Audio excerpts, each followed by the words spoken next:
Patay ang kanhi mayor sa Parang Maguindanao ug igsuon nini atol sa anti-illegal drug operation sa managlahing lugar sa Cotabato City.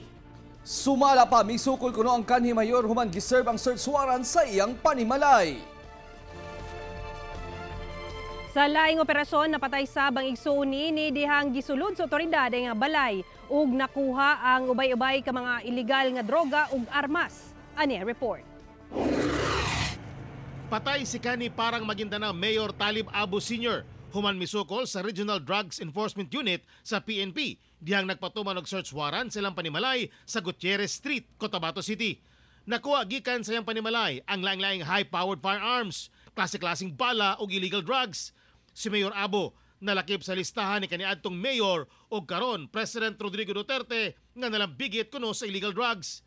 Si Mayor Abu ang gibulgar ni Duterte nga nagapalusot og kinilong shabu sa Davao City gamit ang ambulansya. Ikaduhang search warrant gipatuman batok sa anak niini nga si Bay Ami Abu.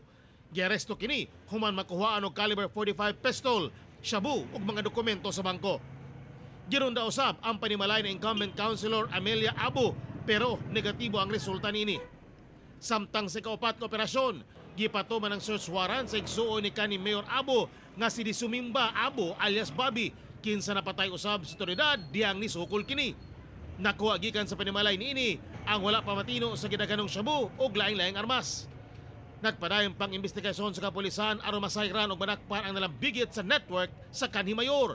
Samtang tukmang kaso giandam na sa mga nadakpan.